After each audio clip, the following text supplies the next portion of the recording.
You have tuned in today for data literacy as a tool for social justice. I'm going to go ahead and share my screen to give a little bit more information about the Padlet initiative and about the talk we're going to have today. So data literacy as a tool for social justice is our panel today, and we have wonderful panelists, and I'll get to tell you a bit more about them, and they'll get to tell you a bit more about themselves in just a bit. So I want to give a brief overview of Padlet, which stands for Public Interest Data Literacy, and it's an initiative put on by the Georgia State University Library in partnership with New America and the Public Interest Technology University Network. We're focused on expanding programs related to data literacy, specifically data literacy that's promoting the public good.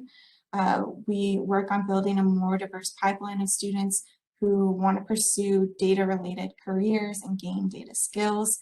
And specifically, we target first-year students and students who are underrepresented to help us build this more diverse pipeline and to encourage more students to go into both the public interest aspect or the data aspect if they're already coming from the public interest side. So if you're interested in Padlet, you can sign up for our email list, or if you want to join a Padlet student organization, we also have a form you can fill out. That's at lib.gsu.edu/Padlet signup. We also have these links on our Twitter account. And so if you go to @GetPadlet, we will be sharing links throughout this panel. So anytime we mention a link, we'll share that on the Twitter account.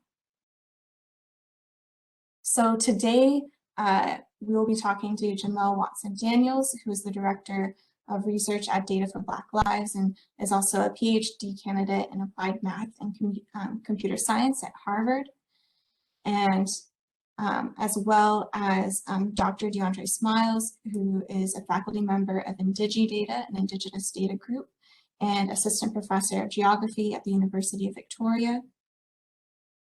And Dr. Kevin Guyan, author of Queer Data, Using Gender, Sex, and Sexuality Data for Action. He's also a research fellow in the School of Culture and Creative Arts at the University of Glasgow.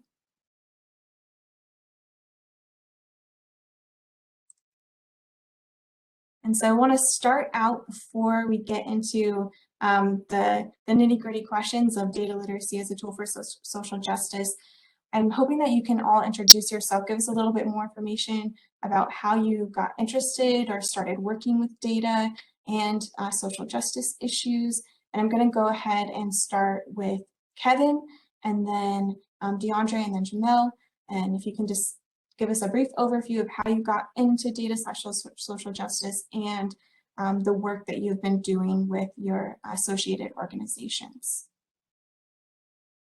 Thank you, Ashley. Hi, everyone. So, yes, I'm based in Glasgow, in Scotland, in the UK, and my work and my kind of work around social justice mainly relates to work around LGBTQ issues in Scotland and the wider UK. To try and explain kind of how I got into this, that's quite a big kind of starting question. I'd say, muddled, confusing path. I don't know where the path's going to lead yet. I'm still on that path to where this kind of work will take me. So my academic background is in history, is in gender history, 20th century history, particularly around housing design. So my actual academic training is around archives and how gender had a role to play in the design of housing in the mid-20th century. So after finishing my PhD, I thought actually academia isn't for me. I wanted to step outside of that world. So for 5 years, I then worked for a higher education organisation in the UK, which provided advice and guidance to practitioners around equality, diversity and inclusion. This was really where I got my training in stuff around equality legislation, policy work, governance, these types of issues on the ground, working with practitioners. At the tail end of that work in around 2020, there was a bit of a buzz in Scotland around the census. So Scotland's having its next census in 2022, which I'll touch on this more later, but for the first time is asking questions on sexual orientation and trans identity or trans history. That was kind of my gateway into this world around data, social justice, and LGBTQ issues, and that was really the spur for writing queer data. So I'll say a bit more on it later on, but that's really the muddled and confusing path to how I got to where I am right now. All right. So as I was introduced, I'm Dr. Deandre Smiles. I'm an assistant professor of geography here at UVic. I'm Indigenous. I'm Ojibwe and of Black and settler ancestry. And I am also a faculty member with the IndigiData workshop. It's a workshop designed around data science and data literacy for Indigenous students, particularly in STEM fields. We just held our first workshop earlier this summer. It was a rousing success. We did it virtually and had people all around the country and all around the world attending. We even had a feature written about us in the New York Times on the workshop. And so how I've got involved, so I've been involved with data in a couple of different ways. And so I've used data in my own work, my own geographic work, which I can talk a little bit about later as well. But how I got involved with IndigiData is, as a geographer, a lot of my work is centered around space, place, and land, which are important concepts in a lot of Indigenous worldviews. And so one of the organizers of IndigiData, Matt Anderson, is a faculty member at Ohio State, where I did my PhD and my postdoc. And so we knew each other before then. And he contacted me and he said, you know, we're getting this workshop together about data, and we'd love for you to be a part and love for you to talk about, you know, questions of data sovereignty and questions of land and data analysis. And so as somebody who my work is kind of multifaceted, but I've always found myself more on the qualitative side of geography, that I haven't done a lot of data work or quantitative, like numbers-based work. I was a little intrigued, and so I said, sure, I'd love to learn more, and I became a faculty member. And so it's, like I said, a really, really successful workshop, and we're actually in the beginning stages of planning for our 2022 workshop, actually this fall. So I'll talk a bit more at length about all the work that I've done with IndigiData and in my own personal work later, but that's just a brief introduction of the type of work that I do and kind of how I got involved in this area.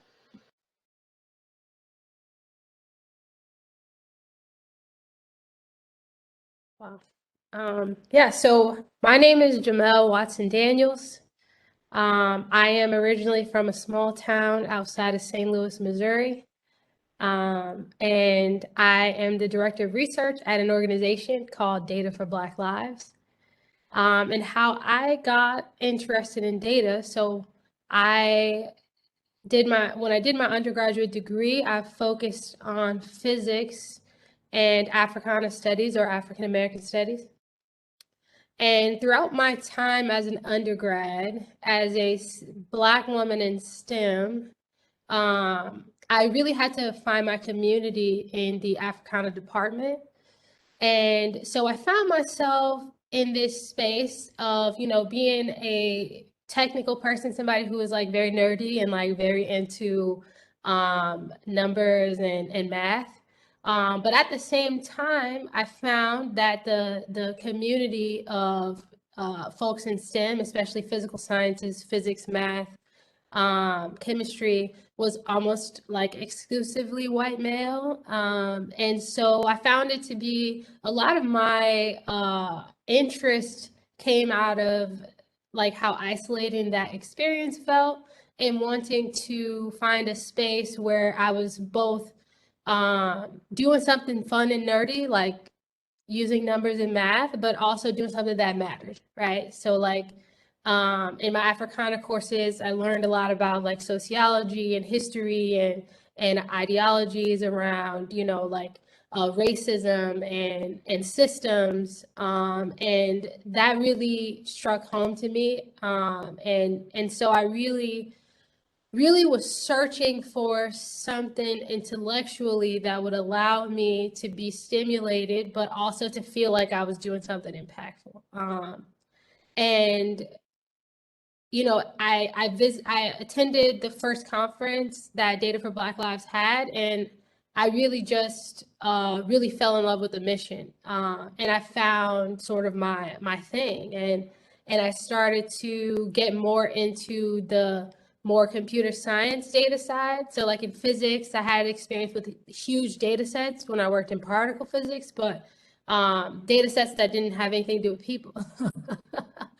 And so once I, got my hands on some data and sort of like the world of like tech and socio-technical problems, I really like felt like very passionate about what I found. So that's me.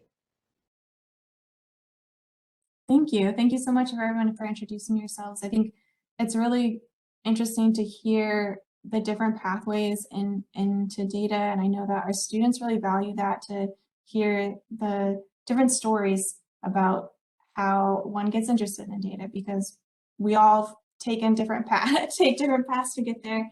And so I know our students really value that. Going back to Jamelle talking about data for Black lives, I was wondering if you could talk a little bit more about that. I know that Data for Black Lives describes big data in a way that discusses how big data allows people to have power and make decisions.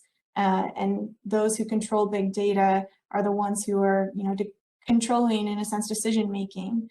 And so I was hoping that you could kind of speak more to this and give us examples of how that plays out in our everyday lives. Yeah, absolutely. So first, I think, just to define our terms, I won't make assumptions about folks' backgrounds. So when we say big data, we're talking about like large data sets that may or may not be like data sets that you can access, but data that is available in some way to somebody, which sounds very general, but that is really like the definition of big data. And so, for example, right, you might have a company that is using the data that you have on social media, what types of things you click, what types of things you spend the most time on. So how much time do you pause and scroll on a given post? All those analytics will go into some sort of system, and that would make up some sort of data set. And so when folks talk about like big data, we're talking about data sets like that. I think the word big comes from the fact that in predictive modeling, and also in a lot of like modeling analytics, you need a certain amount of data to like accurately predict certain things. And so as you collect more and more and more and more data, you get closer, theoretically, to the truth. And so there's this huge push to just keep collecting more and more and more data, right? And this is what we all refer to as big data. And so at Data for Black Lives, when we talk about our issues with big data, we're thinking about essentially, I guess I'll talk about two things. There's a lot of things that we mentioned that you can look into, but the first thing is, okay, so let's say that you have an employer, right, who is interested in interested in hiring people based on like how likely they are to stay at the organization. And so let's say that they're basing this decision off of their own data about how much about their employees and who stayed and who left, right? So this is a real example. So in this case, there was a company who said, actually, what we found when we looked at the data is that the distance that a person lives from our office is connected to whether or not we're going to retain them. And so you can imagine they say, okay, cool. You're talking about like work distance. So now whenever we encode this into our like hiring algorithms, we will simply, we will look at a lot of factors, and we'll just make sure that one of them is the distance that people live from work. And so what's invisible in this analysis, though, is that when it comes to big data and when it comes to like increasing the number of data, the amount of data, you're often increasing the number of like characteristics that you know about a person. And so in this situation, the characteristic seems like kind of neutral. It's just distance.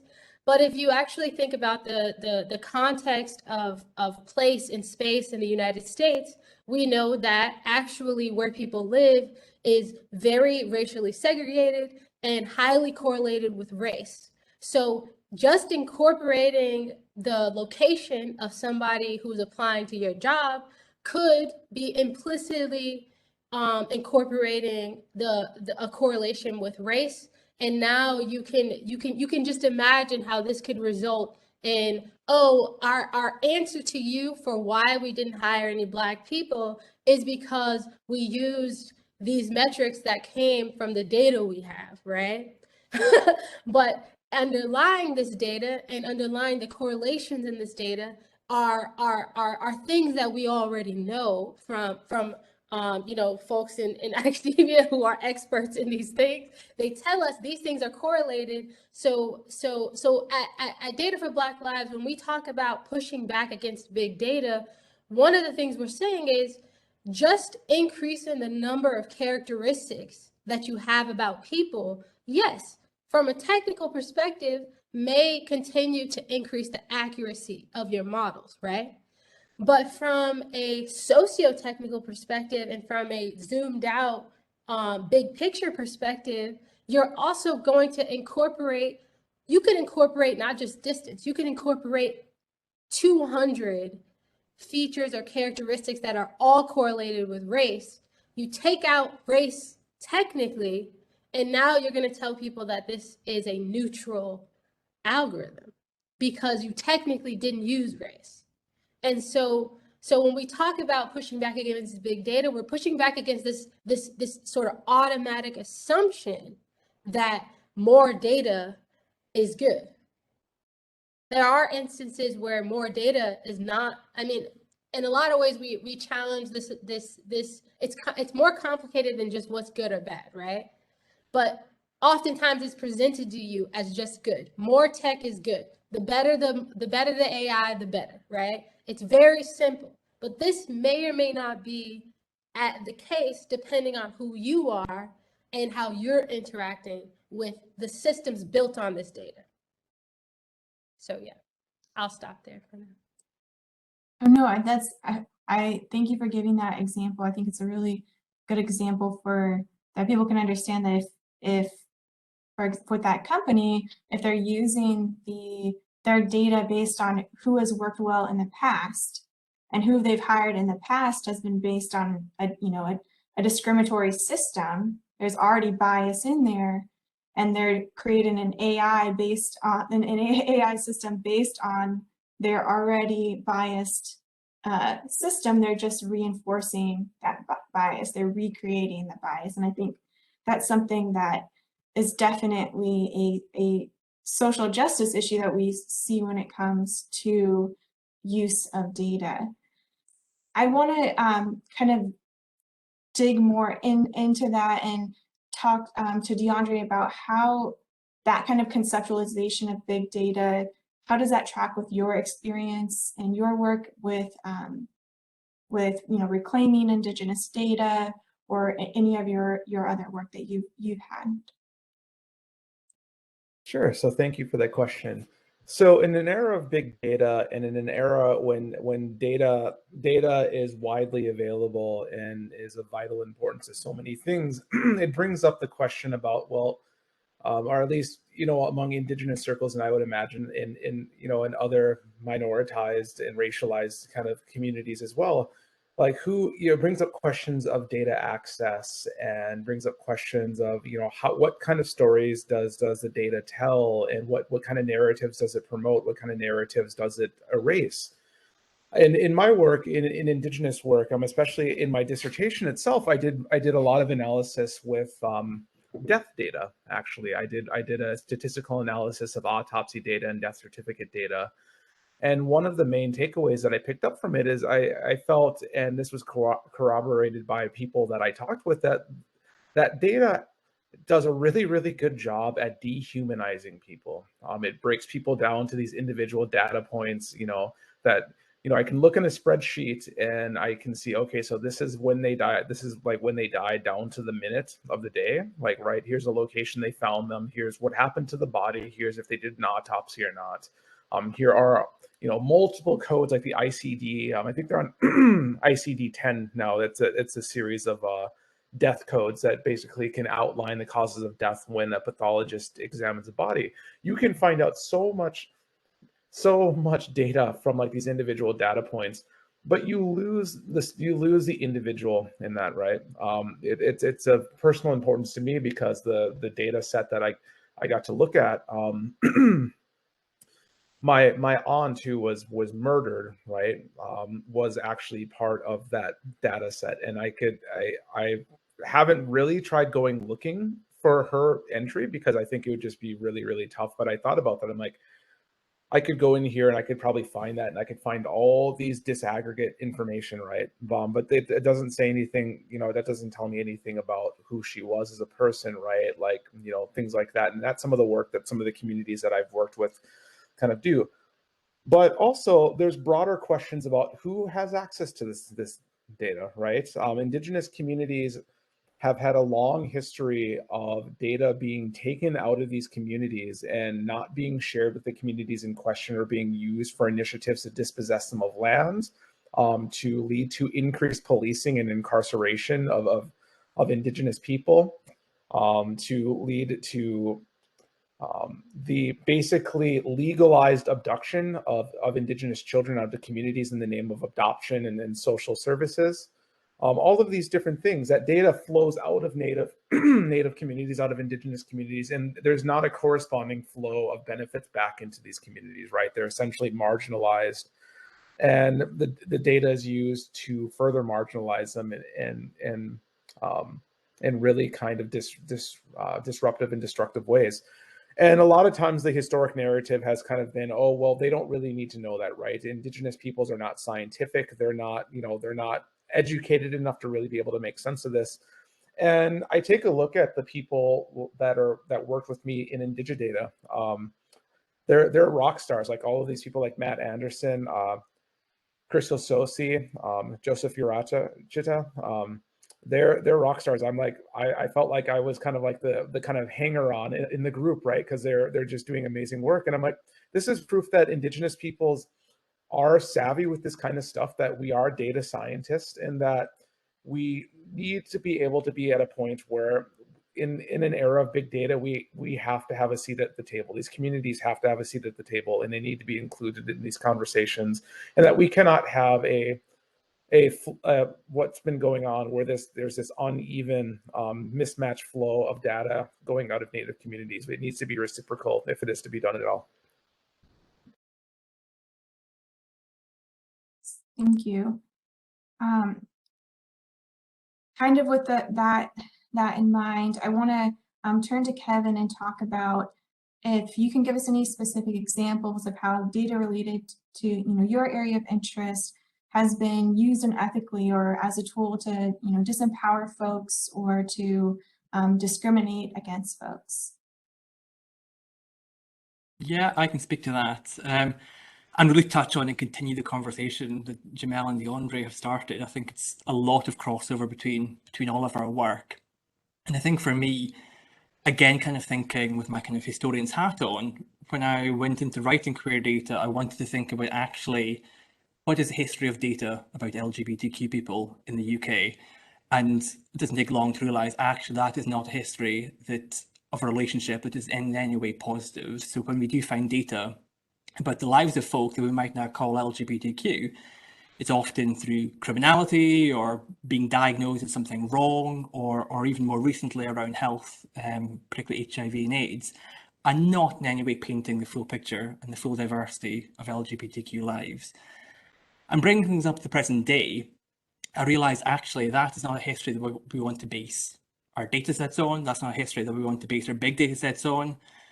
And those conversations really emerged particularly around discussions in Scotland and the wider UK around the census design. So actually something that Jamelle mentioned about this kind of idea of more data and the limitations of that approach. I think for many people, when they first heard the news that Scotland was going to be this trailblazer and was going to include questions in their national census around sexual orientation and trans identity, I think the gut reaction there was to celebrate and go, great, it's this progressive step forward. We had adoption rights, same-sex marriage, being counted in the census is maybe that next step in that linear journey. However, my involvement in the design process and my experience of governments and politicians and consultation exercises really revealed the limitations and the ethical questions about this practice of being counted and the limitations and the challenges of that. So as I said, there's much to celebrate that these questions are going to be in the census. But what I've realized, and I speak about this in the book, is that actually when these conversations are brought into the space of decision makers and policymakers and governments who are primarily white, cis, heterosexual, their understanding of these identities is very limited, their experience is very limited, and that when it comes to turning these ideas into questions in a survey or response option in a survey, it really narrows and really regulates what is seen as, I guess, acceptable characteristics and unacceptable characteristics. So the situation we have in Scotland is that ideas about sexual orientation in the census are really narrow, a really narrow set of characteristics that sadly is pushed some people, particularly non-binary people in Scotland, further into shadows, further into the kind of the background. So actually, I think what's happening right now does raise a lot of ethical questions about visibility, about representation, about the limitations of being counted, and how something that might seem great to be counted in a census actually has a lot of ethical underpinnings to it. I think that's particularly relevant and visible when you come at these questions around science and math and data, maybe from a different discipline as well, when you're coming at it from maybe a gender studies background, a sociology background, a history background, and you ask those questions, actually, who's actually being counted in this? And I think that's been a really interesting time to research and to write about. And I know that similar conversations are taking place in the US around the design of your censuses. And I think it's something that will continue to be a big talking point going forward. Yeah, so I think you brought up some really great points about who is being counted, but also who is benefiting. So we heard that from both what Jamelle and Deondre have talked about. Two is who is benefiting from the data collection and how the data is being used. I want to also ask you all, since this is one we're pointing out issues related to data and social justice, but if there was anything that you could do, if you could make changes to how folks are collecting, analyzing, or interacting with data in respective to your fields, what would be something that if you could change? So if tomorrow instantly this would change, what's something you think would help in your respective fields? And I'll go to Deondre first. Sure. So there are a great many things about data collection with Indigenous communities that if I could snap my fingers and it changed tomorrow, I would like snap it like this. I'd be like Thanos, snap my fingers and not just have all of the harmful data collection procedures related to Indigenous peoples would just dissolve away. But if I were to choose one, I think the one thing that I would change immediately would be the ultimate disposition of data that are taken out of Indigenous communities. So it's not just that there's extractive processes and that there's harmful narratives that are often promoted with data that's taken without Indigenous consent or without the meaningful consultation. But ultimately, that data also just kind of sits, it circulates out there, right? And the Indigenous communities in question don't get to have any type of input onto what happens with that data. They don't get it back. And so, I think of one example, the kind of the infamous Havasupai Nation kind of case study in Arizona, where there was a there was a indigenous nation, or there was an indigenous nation called the Yavapai, and there was a study done by them with Arizona State, where researchers from Arizona State came in and took blood samples from them, and it was ostensibly for diabetes research, right, and trying to find ways to do some, forms of kind of genetic research related to that. And what ended up happening is that the researchers at ASU ended up allowing other researchers from outside the project to get access to the blood samples, and made copies of it. And so those data samples were just floating out there, right? Those were being used in a way that the Yavapai did not consent to, and they didn't have any kind of input on what happens with that kind of data, right? Something that I just read about in the news recently, the case of Henrietta Lacks is just another example, right? That, her cells were taken basically without her consent. And I had friends in medicine that are like, I am just so grateful for Henrietta Lacks for granting me access, or, for her work and allowing us to do this. And I had to bite my tongue on Facebook, which is really, really tough for me sometimes. I'm like, I don't know. I wanted to be like, I don't think Henrietta Lacks consented to that, right? And I don't think her family was ever consulted about her cells just being copied and being put out there. So this has applicability beyond Indigenous data collection, right? But what I'm trying to get at is the idea that, in my own work, at the end of a project, I have the caveat that, well, when I'm done, all the data that I collected goes back to the communities that I worked with, and they decide what to do with it. I don't get to hold on to it, right? That it's their data, it's their stories. It belongs to them. That's their property, and it's not mine to hold on to and to keep away from them. And so I would just really want to, have more broader adherence to that kind of caveat, because a lot of tribal nations are demanding that now, and people push back against them and say, well, that's against academic freedom. But it's like, well, academic freedom has had or quote academic freedom, right? Because I think that's a perversion of that term when you use it in that way, has had generations to exploit Indigenous communities and other racialized communities and minoritized and marginalized communities. And those people in the communities deserve their data back, right? That's not just yours to keep. So I'll stop there, and that's my very fervent wish.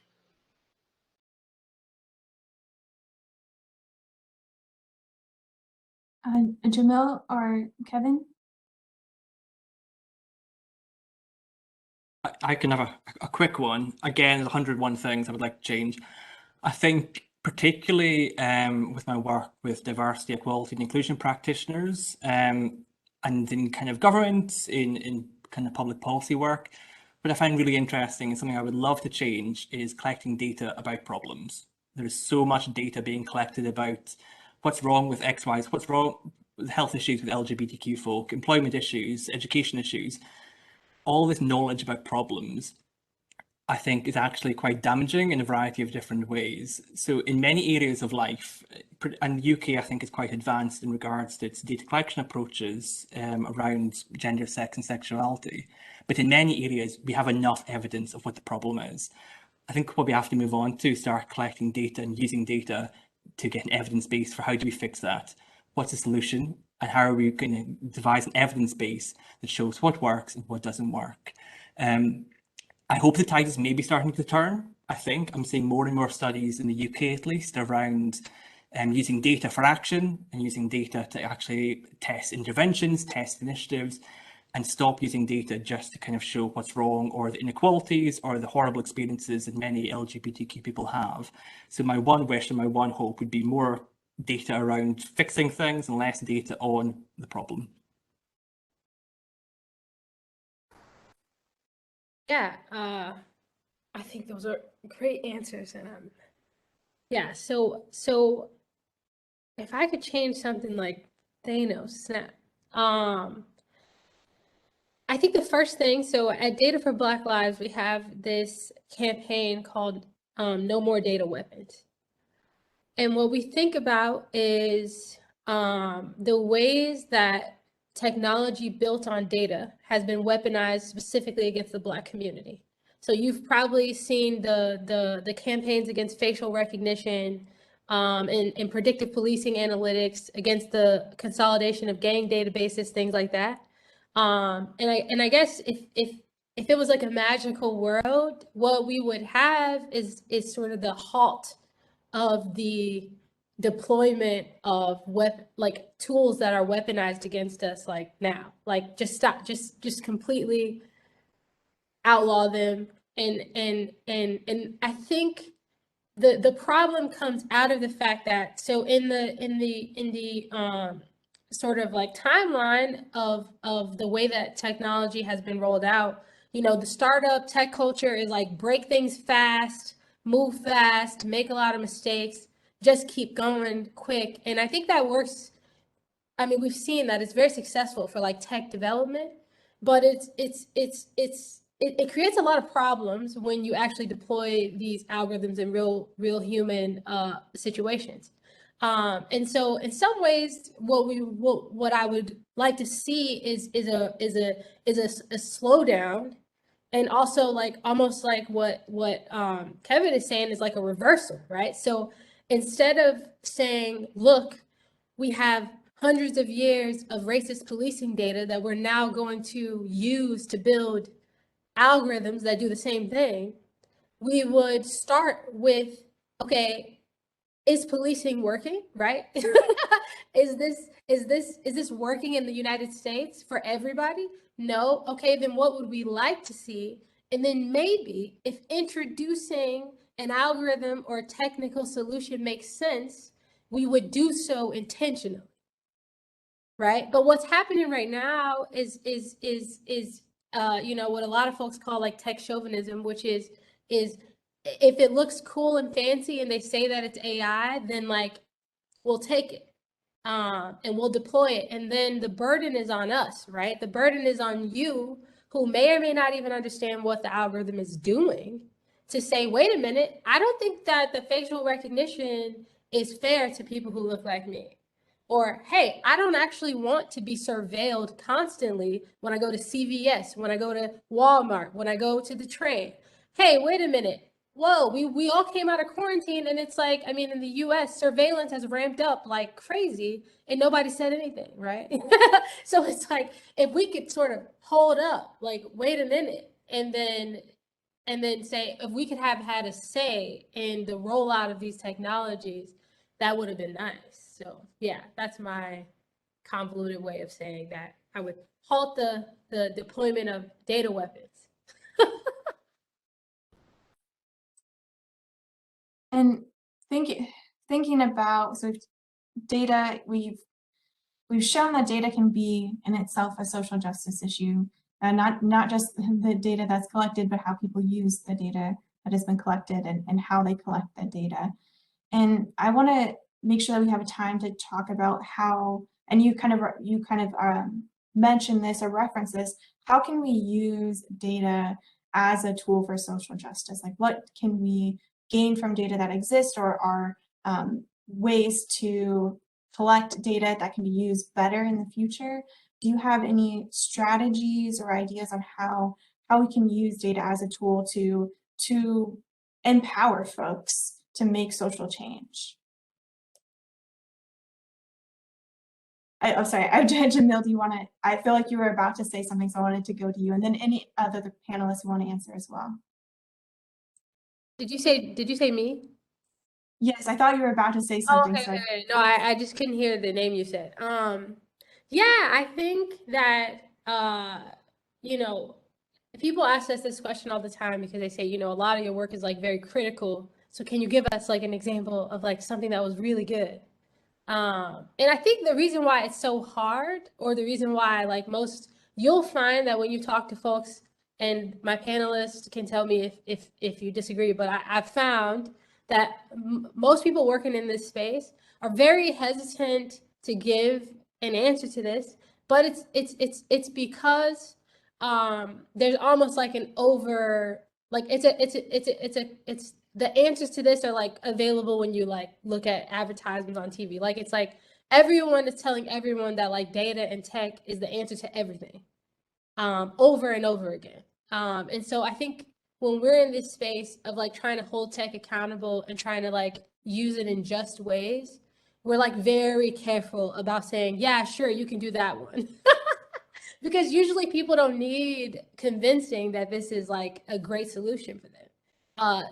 So the tech industry has just done a crazy job of convincing everybody that AI is the solution to everything.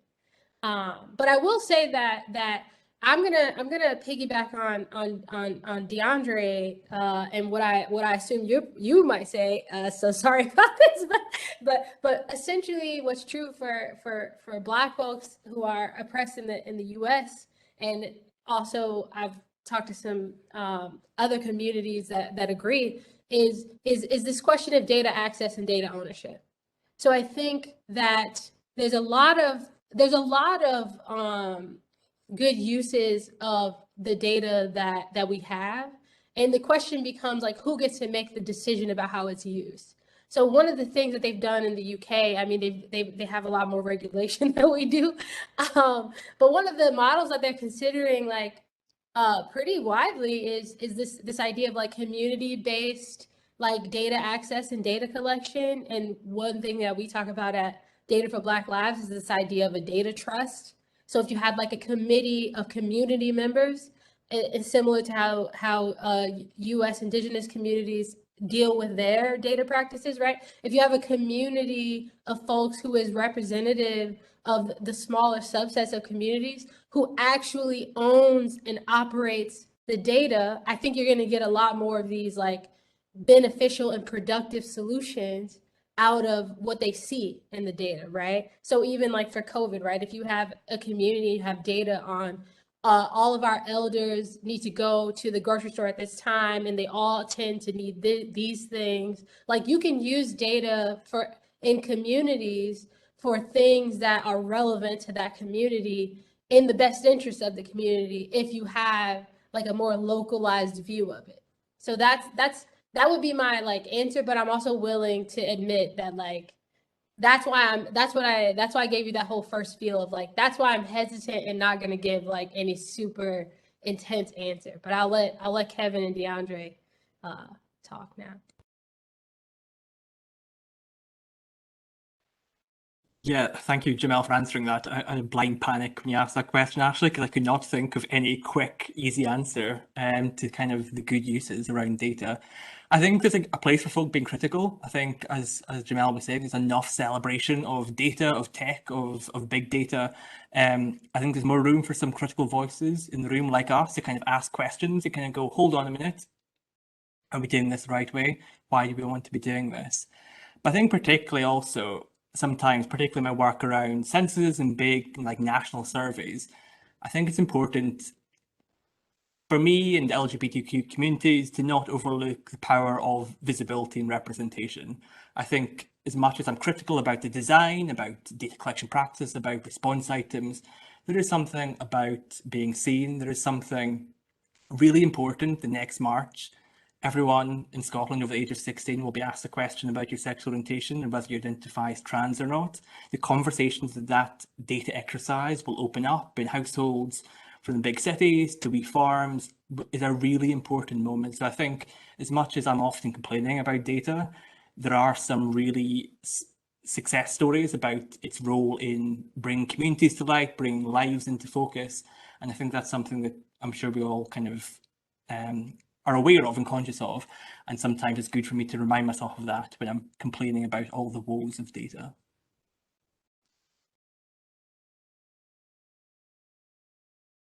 Yeah, so I'll be a little bit like Jamelle and say that it's really, really tough to kind of define this, because the interesting thing about Indigenous peoples, especially in the United States and in Canada, is that there's no monolithic view, right? Each Indigenous nation is a sovereign political nation, whether it's a formally sovereign, right, or if they're culturally sovereign, and so they're going to have their own unique approaches. And so what I would say is I think it's going to really be it'll be determined at a local level, and it'll be determined through consultation and conversation with communities.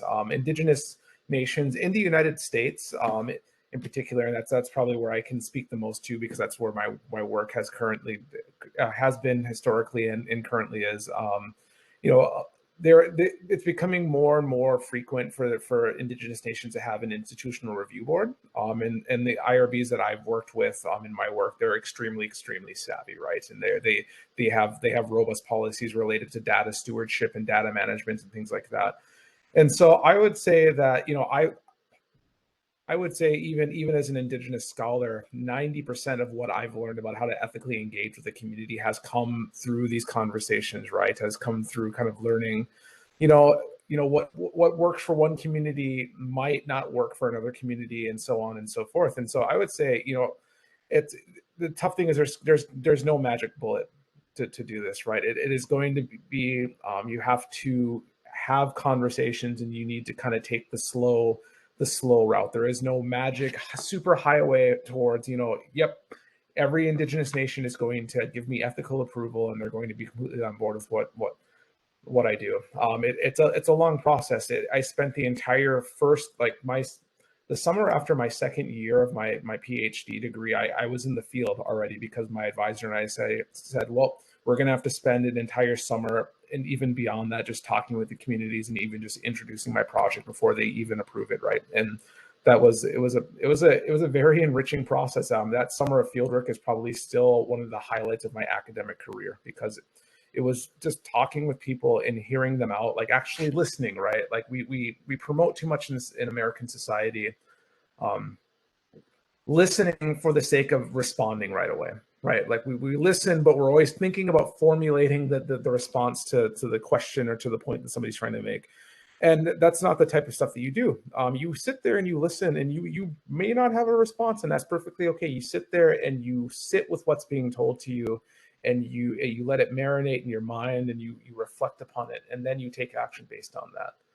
So it's tough work, but it's really worthwhile, right? And it means that more often than not, you're going to do right by the communities you're working with, which is what we're here to do, right? Thank you. I think those are all really interesting points. And I know that we have some questions from the audience, and I want to make sure that we can get to some of those questions. So one of the questions is from Valerie Logan about your vision of what enhanced data literacy would look like. And I think that also ties into another question I have, particularly for students who want to build their data literacy skills and come at it through a social justice perspective, and do data skills and or learn data literacy in an ethical way. What would you tell students to do? If, for example, I know that unfortunately there aren't very many courses now or in the past. If there was some type of course or some type of something that existed that you could have taken advantage of, or that you wish you could direct students to, what would that look like to you? And Jamelle, I saw you pointing, so I'm going to go to you first. Oh, sorry, I was reading the questions, and there was so you're on the can you share your vision for enhanced data literacy question, or? Yes, if there's a question that you wanted to address, you can go ahead and address that one. Okay, sorry, I was just reading it again.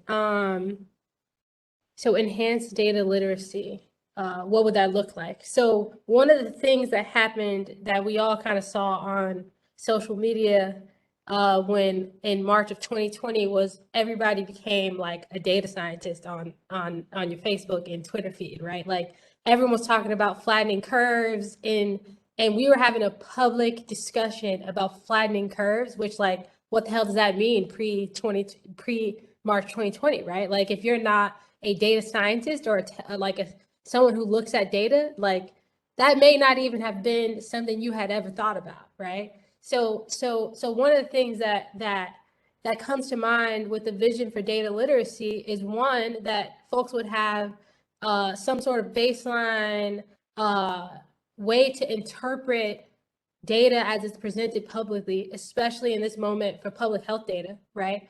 And I think this would help in a lot of misinformation campaigns, because it's This is one of the biggest issues that we're going to face, I think, from a technical perspective, is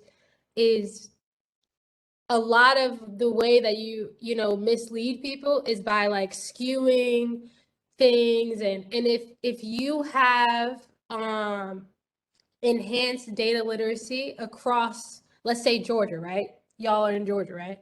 Let's say if you increase the data literacy of your students, like the student population, then maybe your students would be like less prone to like fall for disinformation campaigns, or to be targeted by disinformation campaigns, or to be taken advantage of in some ways that hey, everyone wants to know what it means to flatten the curve, so everyone's watching YouTube videos and everyone is getting different information on what that means, right? So before we even get into a public health crisis, maybe there are some basics around how we read and interpret and respond to data that we all should know. And that, so there's part of it that's on us. The other part is on, I think,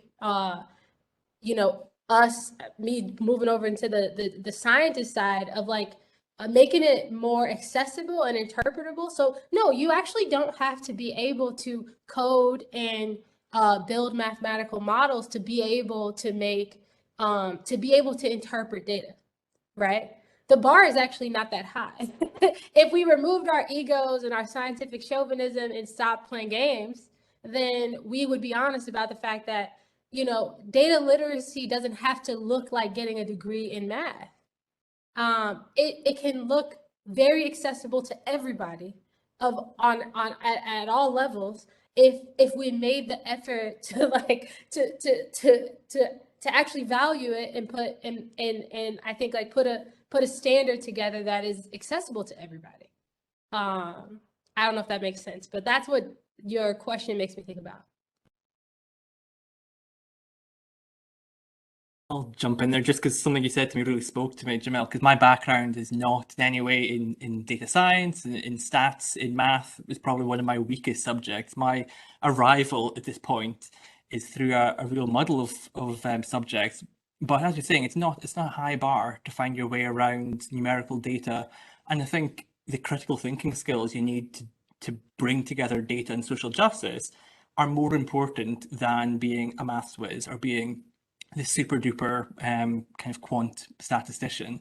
And I think for me, I guess my guidance or my advice would be, I think that diversity of interest and that diversity of passions are really going to be what enriches you as somebody who wants to use data for social justice. So I think looking back on kind of my interests and my studies, there's been a common thread. I think the common thread has been what happens when identity comes into contact with systems and processes, what happens in that kind of interaction between the two. But that's brought me to subjects like Byzantine history and 20th century politics and a broad mix of really diverse subjects. But I think actually that's really enriched my ability to look at data, and actually the voice I bring to the table when I'm sitting down with government statisticians or more quant people. Actually, I'm the person in the room who can ask those questions, which makes people think, hold on, we never saw it that way, or we never saw it in that light. And I think that diversity of background and diversity of experience is really beneficial for anybody who's keen to find ways to bring together data and social justice.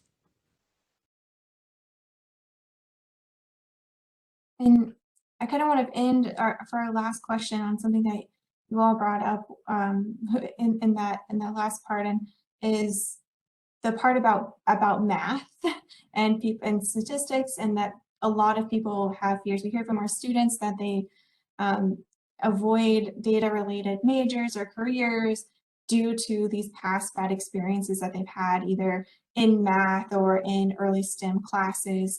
And so I was wondering if you can talk to or give advice to students who may be hesitant to pursue a data-related career because of that, math fear or past bad experiences within the STEM area. Deondre, do you want to speak to that?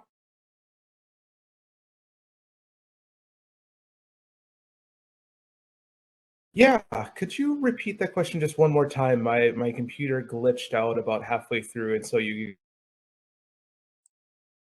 Yes, so I'm wondering if you could give advice to students who may be hesitant to pursue a data-related career or a data-related degree due to fears related to math or past bad experiences. Oh, sure.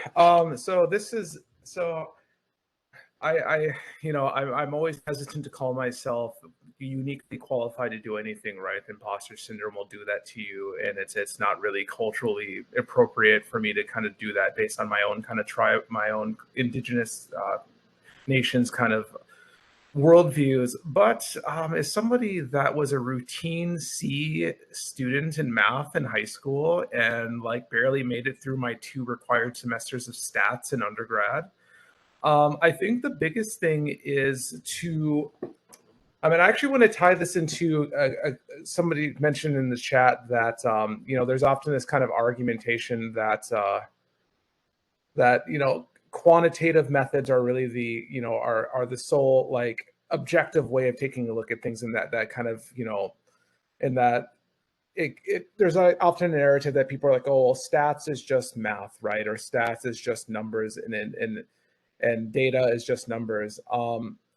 I think that one way to kind of get past that hesitancy is to take a look at the ways that data can be used in manners and in a settings where we might not immediately associate it with data, right? So in IndigiData, we did analysis of soil samples and things like that. Like that's not something that people immediately associate with data collection and stats and things like that, but we were using statistical methods, right? I think it's also, I feel like stats is better supported nowadays, like with tutoring and with other things, like other kind of support structures than it was a long time ago. Like in undergrad, I had a pretty terrible teacher, and she was the only person that really was available to help, and she didn't want to help. When I wanted to do stats at Ohio State for my dissertation, they actually had a consulting service that I went in and I worked with a PhD student in stats like once a week for like a 16-week semester, and they walked me through everything. So I think reaching out for resources and recognizing that stats isn't like this big scary boogeyman, right? Where it's just you're going to get overwhelmed with numbers and things like that. That there's a human aspect to what we do with data that can really be unlocked through data literacy, and keeping that in mind can really help in that way.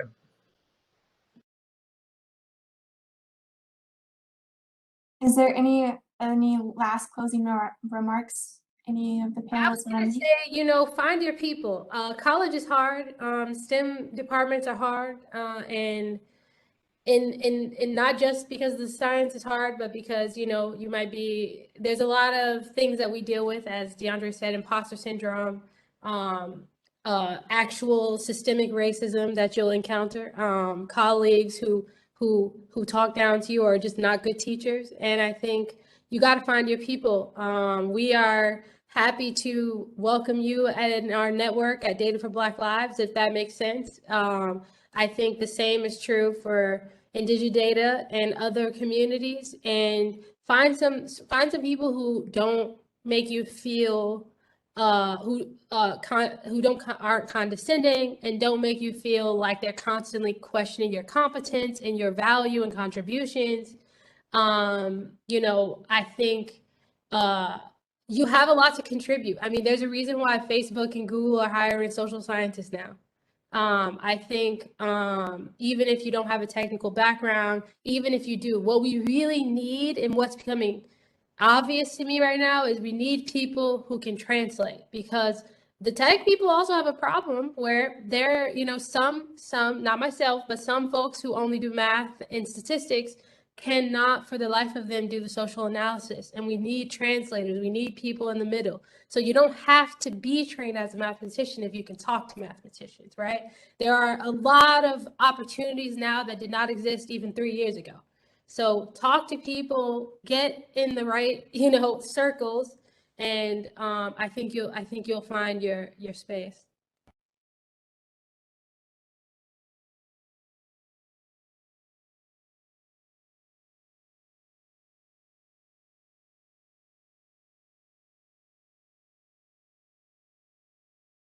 I want to thank you all so much. Thank you to the panelists. Thank you to the attendees. If you are interested in getting to find out more information about our panelists, we have their Twitter accounts and their organization's Twitter accounts here. We also, on our Twitter account at GetPidLit, we have links to everyone's websites and Twitter accounts as well. So I want to first thank you so much to the panelists. I know that we had more questions and I wish that we could have got to, we had more time, but I really enjoyed this conversation. If you are interested in attending our future events, we have our next one is planned for November 4th, called Finding Beauty in Data, the Intersection of Data and Art, and that's going to be with Dr. Natrice Gaskin and Gabrielle Merit. And then on November 12th, we have another Data in the ATL talk where we're going to be focusing on overcoming data challenges in the fight against homelessness. If you're interested in any of those events, I encourage you to register for them. And again, if you are want to find out more about PidLit, you can head to our Twitter account at GetPidLit, and we have a form that you can fill out if you want to sign up for our email list, or if you're a student and are interested in joining a PidLit student organization. And as our panelists mentioned about, getting training, learning data skills, we have at GSU, we have plenty of data and research related workshops. You can find out more about those workshops at lib.gsu.edu/data. Again, I just want to thank you so much for joining us, and I hope that everyone has a great rest of their day.